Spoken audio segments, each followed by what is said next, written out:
माता पिता अनमोल रतन है, इनसे बड़ा भगवान नहीं। कदर नहीं जिसे मात पिता की, उससे बड़ा नादान नहीं। गोस्वामी तुलसीदास जी महाराज की जय। जय जय सीताराम। कल के प्रसंग में हम आप लोगों ने श्रवण किया कि श्री तुलसीदास जी महाराज जब अकबर बादशाह के दरबार में पहुँचे तो अकबर ने कहा कि हमें कुछ जो है करामात दिखाओ। श्री तुलसीदास जी महाराज कहने लगे, भैया हम में करामाती कुछ नहीं है, हम तो भगवान का भजन करते हैं। करामात जो कुछ दिखाने वाले हैं भगवान है, हम थोड़ी हैं कुछ। कहा हमें मालूम है तुम जो जो करामात कर चुके हो, कम से कम कुछ तो दिखाओ। तो कहा मैं क्या करामात दिखाऊं। अब ये पंच शरीर जो 5 मने तत्वों का बना है, तो इस शरीर के प्रति अब तुम क्या करामात देखना चाहते हो। मैंने उनको भी कहा और अपने को भी कहा। इतने में बादशाह नाराज हो गया। कहा तुम किससे बात कर रहे हो, कुछ मालूम है। कहा मैंने तो पहले से निवेदन कर दिया कि पंच भौतिक पुतले से बात कर रहा हूँ। इतने में वो नाराज हो गए अकबर। तो उन्होंने एक जल्लाद को बुलाया, कहा इसको जेल खाने में डाल दो। तुलसीदास जी महाराज को ले जा करके उसने जेल खाने में डाल दिया। अब इधर क्या होता है कि तुलसीदास जी महाराज अरे संत हैं, वो तो कहीं भी रहे भजन करते, जेल में ही बैठ करके और अपना पद गाने लगे। तो ही ऐसी ना बूझिए हनुमान हटीले, साहेब कहूँ ना राम से तो से ना उसीले। इस तरह से कहते कहते अंत में कहते हैं, सात ही तुलसीदास की देख सोजस तू ही ले, तेहू काल तिनको भलो जय राम रंगीले। आप हमेशा राम जी के रंग में रंगे रहते हैं और मेरी क्या स्थिति हो रही है मैं किससे कहूँ, आप ही तो जानते हैं।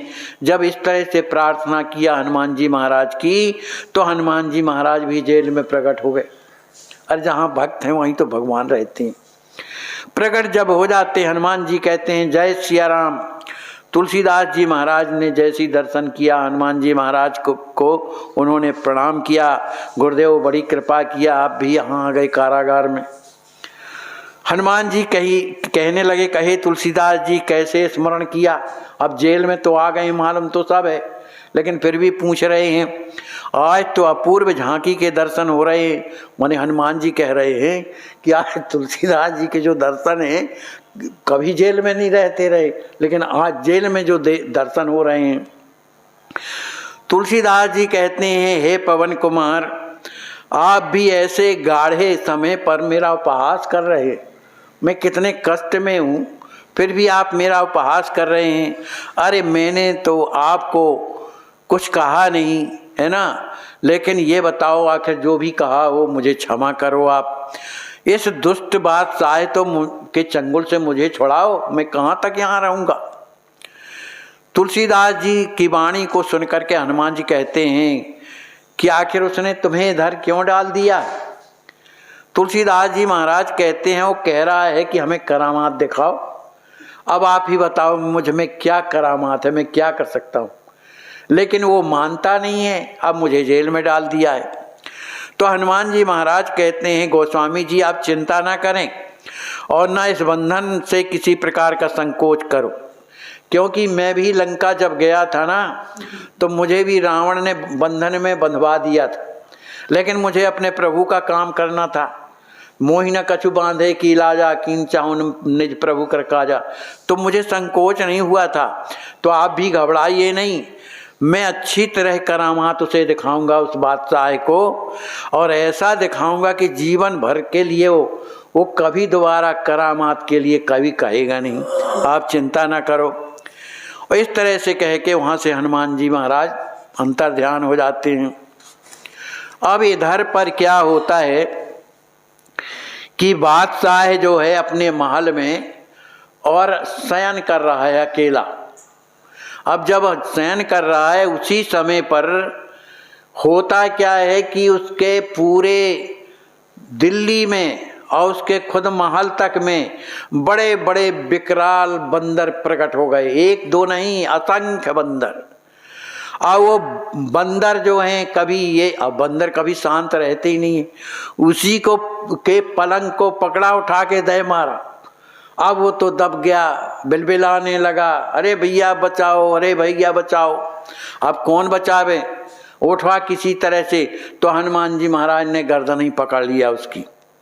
अब जब गर्दन पकड़ लिया तो कहने लगे, अकबर घबरा गया, अरे ये क्या हो रहा है, कौन सी कयामत हो रही है।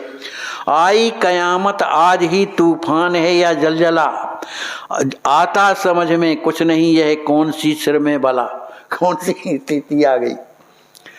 अब उसने देखा कि सब जगह बंदर ही बंदर दिखते हैं।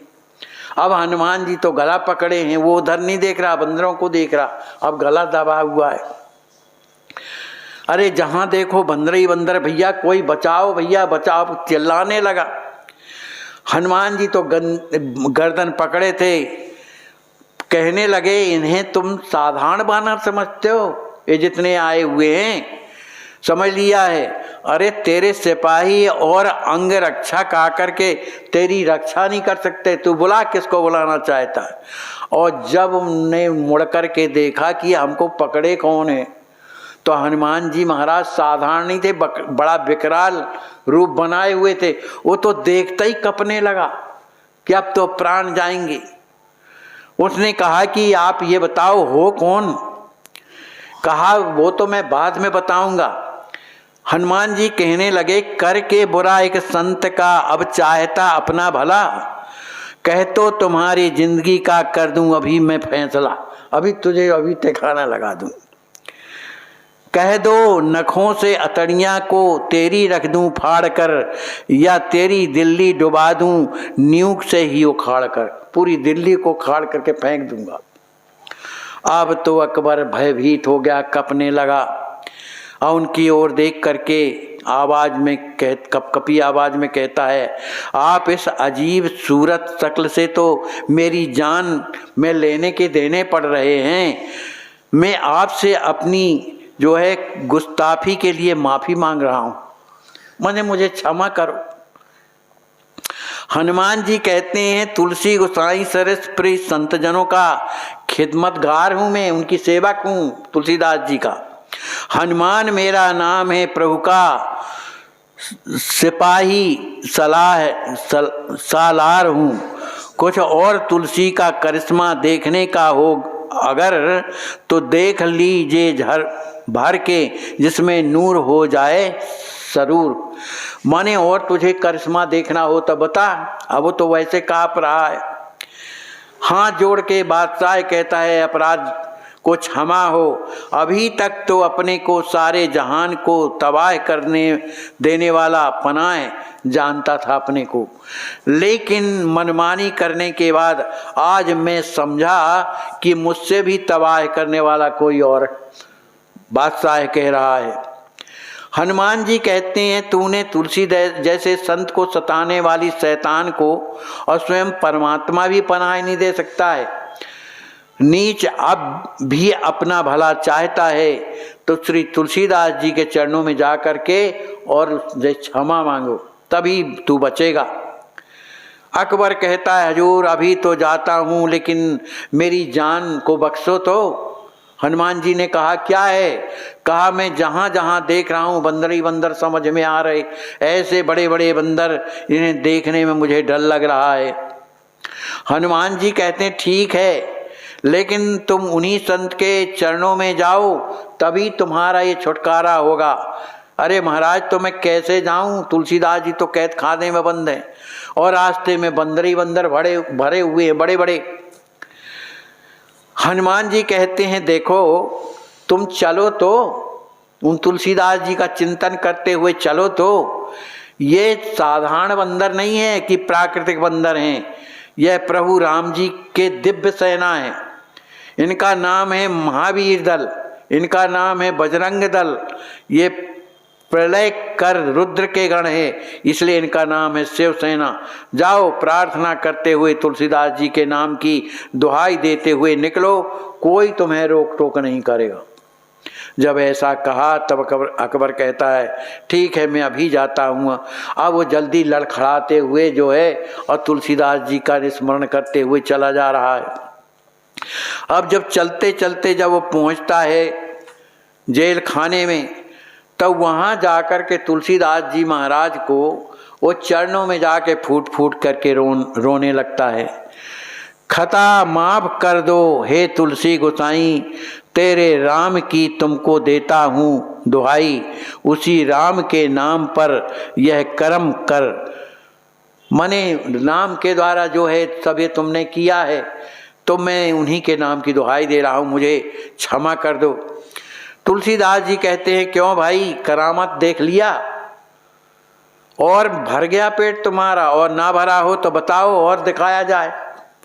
अब तो बादशाह कहने लगा, लज्जा के मारे वह सिर झुकाए कहने लगा, मैं आपके सामने बहुत शर्मिंदा हूँ, गुनहगार हूँ, खतावार हूँ, अपनी भूल कबूल करता हूँ, है ना, मेहरबानी करके मुझे माफ़ करिए। तुलसीदास जी कहते हैं एक शर्त पर माफ़ करेंगे। अकबर कहता हाँ बताइए। कहा फिर कभी करामात देखने के लिए मुझे परेशान मत करना। अकबर कहता है तौबा तौबा, मैं ये कान पकड़ रहा है, आज के बाद मैं ऐसा कभी नहीं करूँगा। तुलसीदास जी कहते हैं तो क्षमा किया, लेकिन और शर्तें मेरी माननी होगी। अकबर कहता है हजूर फरमाइए, आपकी हर एक शर्त पूरी होगी, यह ताबेदार आपके हर हुक्म का तामीली करेगा। तुलसीदास जी कहते हैं पहला, यह महल और किला छोड़कर अलग अपनी व्यवस्था करो। क्यों कि इसमें हनुमान जी का प्रवेश हो गया है, अब इसमें दूसरा कोई नहीं रह सकता। यदि हट करके कोई इसमें रहने की डिठाई करेगा तो उसका अनिष्ट जरूर होगा। साथ ही साथ यहाँ श्री हनुमान जी की सुंदर प्रतिमा की प्रतिष्ठा करो। अकबर कहता है जो हुक्म, सिर झुका दिया। मियाँ हाफिज उनका एक सेवक है, उससे कहते हैं कि सुन लिया जो कह रहे हैं। कहा हाँ हजूर। अकबर कहता है महात्मा जी के हुक्म के मुताबिक यहाँ एक हनुमान जी का बेहतरीन बुत नस्ब कर दिया जाए, इसके लिए हर हुक्म की तामीली हो। मियाँ हाफिज कहता है जो हुक्म। अकबर मेरे लायक और कोई खिदमत हो, माने कुछ और सेवा हो तो बताओ। तुलसीदास जी कहते हैं अब आपके लायक सेवा यही है कि फिर मुझे कभी और मुझ जैसे लोगों को इस तरह से परेशान मत करना, इससे भजन का विक्षेप होता है। अकबर कहता है जो हुक्म। अब तो आप मुस्तकिल तौर पर यहाँ तशरीफ़ फरमाएं। तुलसीदास जी कहते हैं यहाँ मेरी खुराक नहीं मिलेगी। माने वो कहता है यहाँ ही रहिए, तो कहा यहाँ मेरी खुराक नहीं मिलेगी। अकबर कहता है देखिए आपके खर्च के लिए मैं रोज माने सालाना में 2 लाख का पट्टा लिख दूंगा, सालाना के लिए 2 लाख का पट्टा। तुलसीदास जी महाराज कहते हैं आपने मेरी खुराक का तात्पर्य समझा नहीं, कोई पेट भरने की बात थोड़ी कर रहा हूँ। अरे हम अध्यात्म पथ के रहने वाले हैं, हमारी खुराक दिल्ली और आगरे में नहीं है, अपितु अवध में, वृंदावन में, चित्रकूट में, काशी में, प्रयाग में, जहाँ भगवान के जो धाम हैं वहाँ पर हमारा गुजारा होता है। और रहा 2 लाख के पट्टे की बात, तो मुझे प्रलोभन से कोई मतलब नहीं है, क्योंकि हम चाकर रघुनाथ के पटो लिखो दरबार, तुलसी अब क्या होएंगे नर के मनसबदार। एक भरोसो एक बल एक आस विश्वास, एक राम घनश्याम हित चातक तुलसी दास। इस तरह से कह करके तुलसीदास जी महाराज वहाँ से विदा होने लगे। बादशाह ने उनके चरणों में प्रणाम किया और अपनी पगड़ी जिसमें हजारों लाखों हीरे मोती थे वो भी चरणों में रख दिया। माना ये आत्मसमर्पण है अकबर का। लेकिन तुलसीदास जी को क्या है, वो तो कहा भगवान का भजन करो, संतों को न सताना भैया, अपना कल्याण करना। ऐसा करते हुए तो सीधे काशी को आ गए। अब इधर दूसरी घटना ये घट रही है कि देखो जिसको जो शौक हो जाता है तो महान कष्ट होने के बाद भी वो छोड़ता नहीं, जिसकी लत लग जाए। अब उसने सुना सूरदास जी का नाम।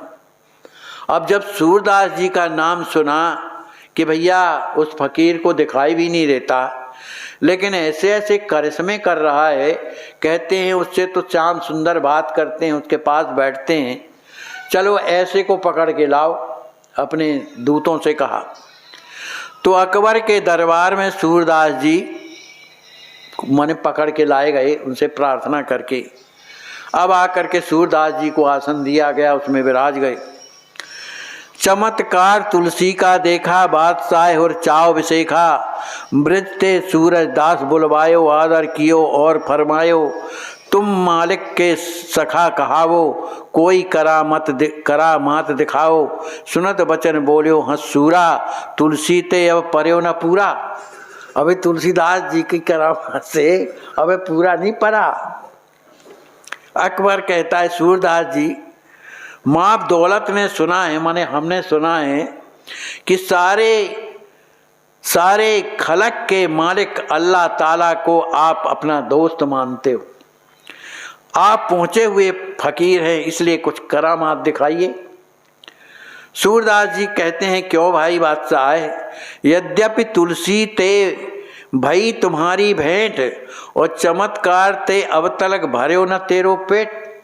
इतना चमत्कार तुमने देखा, कितना कष्ट मिला तुम्हें, अभी पेट नहीं भरा। जब ये बात कही तो अकबर बादशाह चौंक गया। अल्लाह सुभान अल्लाह सुभान अल्लाह। जो मियाँ हाफिज था उससे कहा मियाँ हाफिज, उनने कहा हाँ हजूर। वो लेने गया था सूरदास जी को वृंदावन। अकबर कहता है कि मियाँ हाफिज तुम ये बताओ कि तुलसीदास जी की ये जो बात है, ये सब अंधे फकीर का जिक्र तुमने कहीं किया है क्या? वह हाफिज बोलता है बिल्कुल नहीं हुजूर, कतई नहीं। तो फिर इसकी करामात कमाल की है, आंखें भी नहीं है, कान से तो कोई जिक्र तक किया नहीं, तो तुलसीदास के बारे में इसके दिल दिमाग तक ये बात कैसे पहुंच गई, कैसे जान गया? तो हाफिज कहता है हजूर, ये वाकई में पहुँचे हुए फकीर लोग हैं, पहुँचे हुए, इनके लिए कुछ भी गैर मुमकिन नहीं है। अकबर कहता है तुलसीदास जी के सामने शर्मिंदा तो बहुत होना पड़ा था, लेकिन करामातों की बाबत मेरी तमन्ना जोरदार हो गई। कुछ भी हो, इस अंधे फकीर की इस लियाकत ने मुझे हैरान कर डाला। मेरा कुछ भी नुकसान हो, लेकिन कुछ ना कुछ करामात तो जरूर देखूंगा। अब हाफिज कहता है हुजूर जैसी आपकी मर्जी। अकबर सूरदास जी से कहते हैं सूरदास जी, आपकी रूहानी पाक कदमों में मेरी आरजू है कि कुछ करामात दिखाइए। माने मैं आपसे प्रार्थना, आरजू माने प्रार्थना कर रहा हूँ कि आप कुछ करामात दिखाइए। सूरदास जी कहते हैं अच्छा, अगर इतनी प्रबल इच्छा है तो दिखा दूंगा करामात, लेकिन एक बात है, मैं करामात दिखाऊंगा तो जीवन भर पछताओगे। अकबर क्या कहा, क्या फरमाया? पछताना पड़ेगा। कहा हाँ पछताना पड़ेगा, करामात देख करके अफसोस करना पड़ेगा। सूरदास कहते हैं अफसोस भर नहीं, बहुत गहरा अफसोस करना पड़ेगा तुम्हें, हृदय से दुखी हो जाओगे। अकबर कुछ देर तक सोचता रहा, उसने कहा ठीक अच्छा है, वो थोड़ी और सोच सकता था। अफसोस की फिक्र नहीं है, आप करामात दिखाइए। सूरदास जी कहने लगे कि सुनो, खूब सोच समझ करके बात करो, ये दोबारा फिर मौका मिलेगा नहीं, थोड़ा सोच समझ लो तब कहो कि करामात दिखाओ। अकबर कहता है हाँ मैंने सोच समझ लिया, तभी तो आरजू कर रहा हूँ, अब आप तो करामात दिखाओ। सूरदास जी ने कहा तो सुनो, आप तुम्हारी जो बेटी है शहजादी, उसके बाएं जंघा में एक तिल का निशान है, बाएं जंघा में, और बाएं कपोल पर भगवान मुरली मनोहर भगवान की कृष्ण का चित्र है, उसमें बना हुआ है। पहले महल में जाकर के इन दोनों बातों को जांच लो। यदि मेरी ये बातें सत्य निकलें तो फिर लौट करके आओ, फिर आगे की करामात दिखाऊंगा।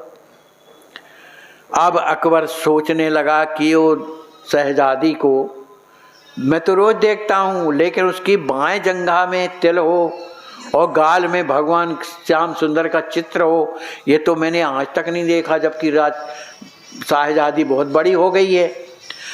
तो सोच करके सूरदास का यह अंधा साधु फकीर हैरत का पुतला है, मेरे जनान खाने की ऐसी बात बता रहा है जिसका पता तो खुद को पता नहीं है।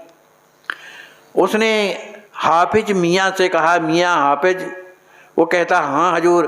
कहा, अंदर जाके इतला करो कि माँ दौलत इस अंधे फकीर की बातों को तहकीकात को जनान खाने में पेश होना चाहता है, मतलब मैं जनान खाने में जाना चाहता हूँ।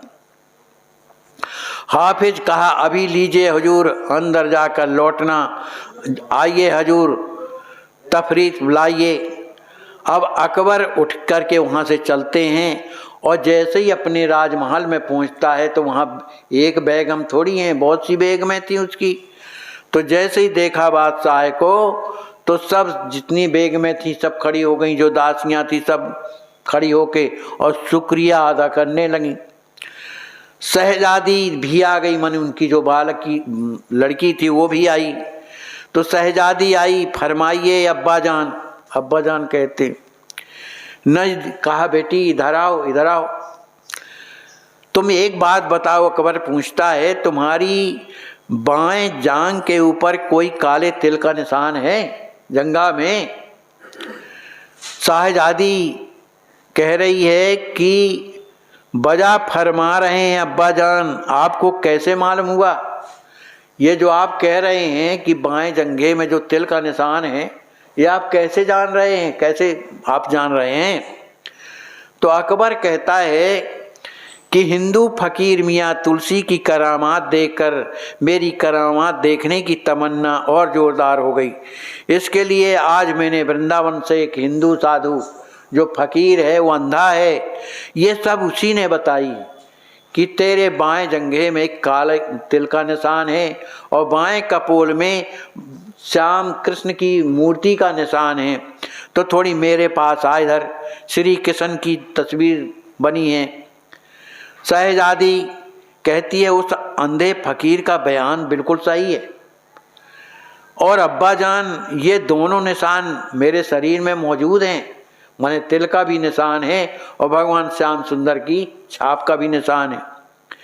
अकबर ने उन्हें बुला करके और जब उसके गालों को देखा तो देख करके उसने कहा, अजीब हैरत में पड़ गया, दुस्तर के इस निशान का मुझको पता नहीं, जिसका पता बता रहा बाहर का ये फकीर, मुझे पता नहीं है, वो बाहर का फकीर बता रहा है।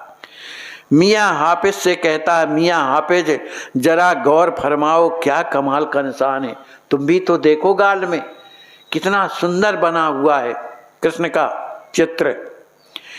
हाफिज कहता है और देखता है, कहता है कमाल है हजूर, कमाल है। अकबर, निशान तो बेशतर है लेकिन मेरी जानकारी में आ जाया, इतनी बड़ी शहजादी हो गई, मैंने कभी देखा नहीं। शहजादी कहती है, अब्बा जान अगर आपकी इजाज़त हो तो मैं भी उस हिंदू फकीर को देखना चाहती हूँ।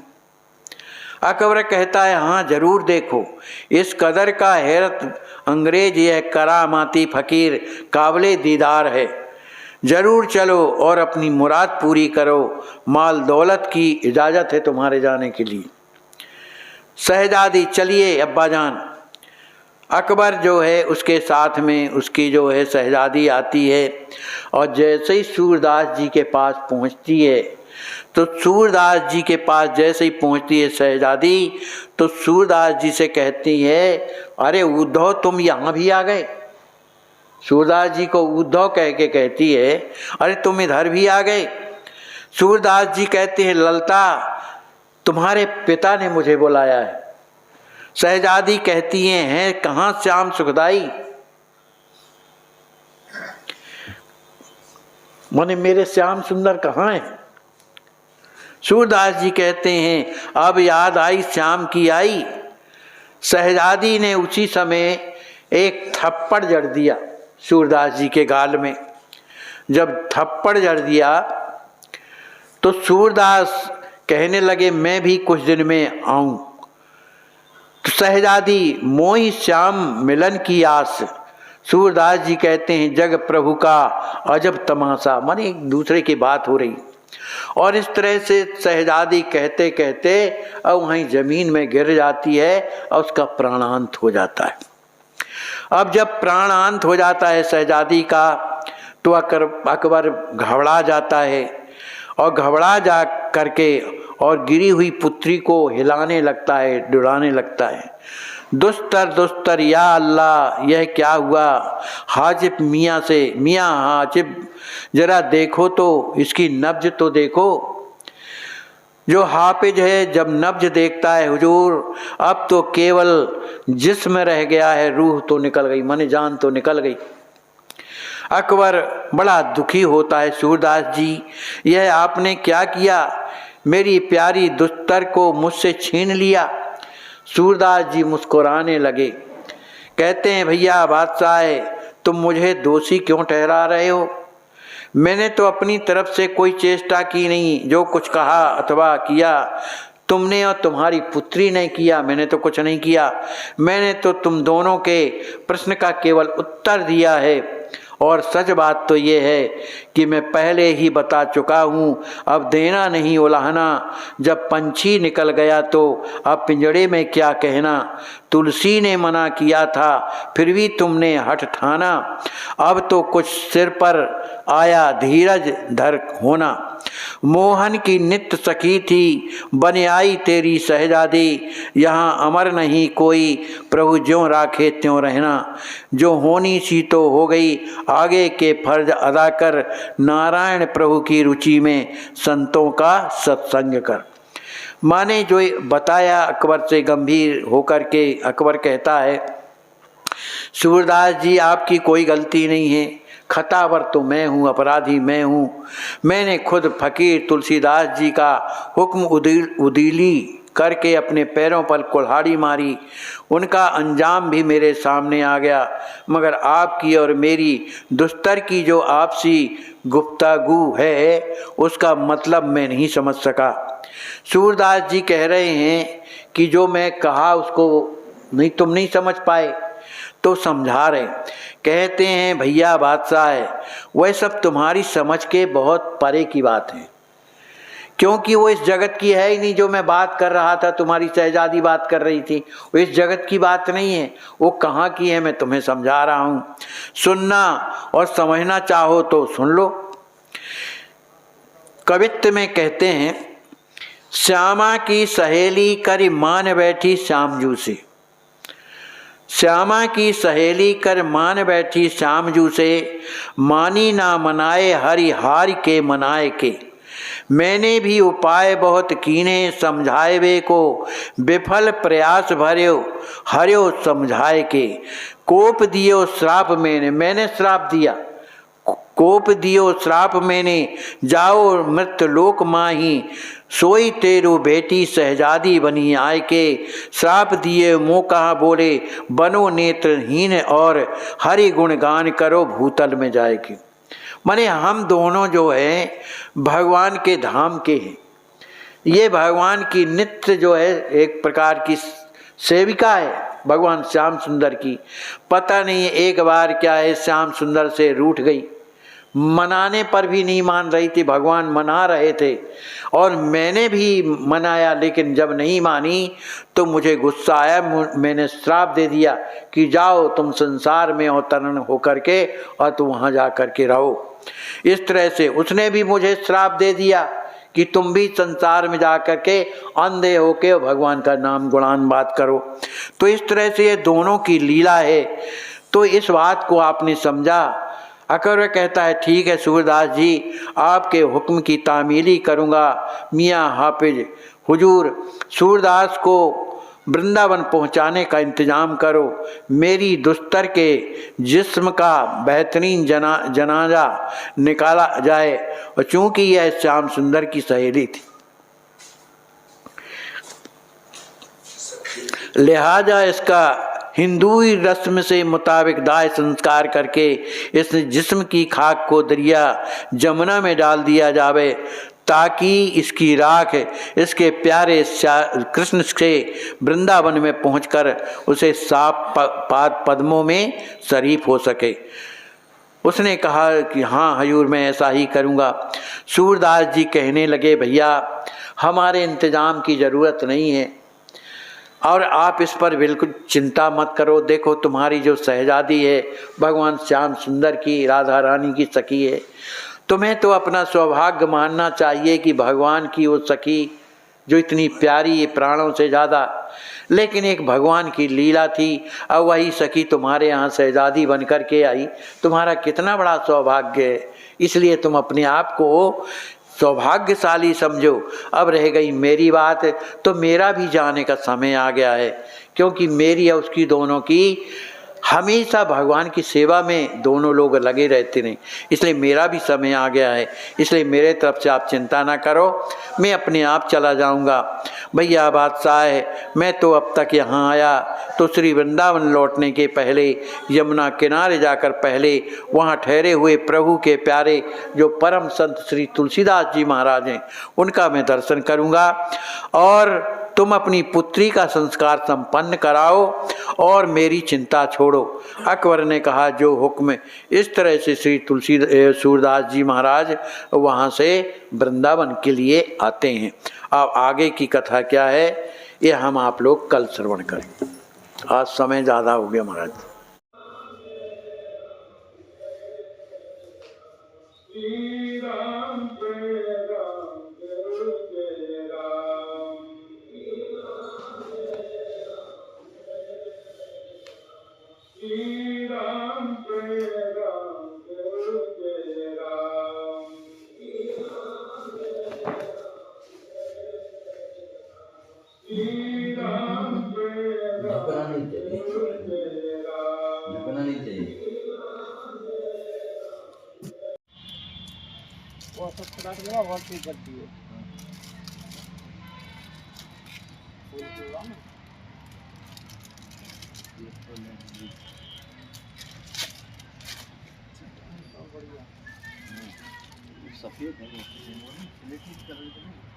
अलग अलग कलर है इसमें, अलग ये वैसे ही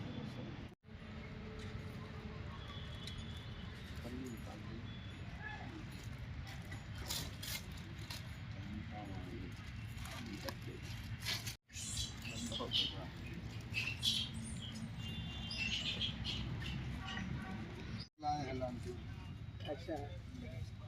एक देखिए जी, लालटेन लेते हैं ना, लालटेन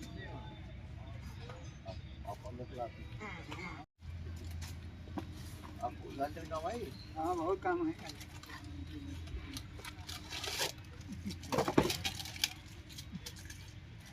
लालटेन का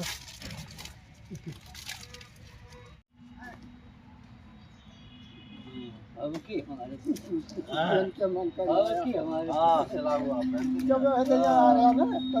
कलर भी बहुत मस्त है। जो केसरी के लाल मेरा छोटा सा ये काम, मेरी राम जी से कह देना जय सिया राम।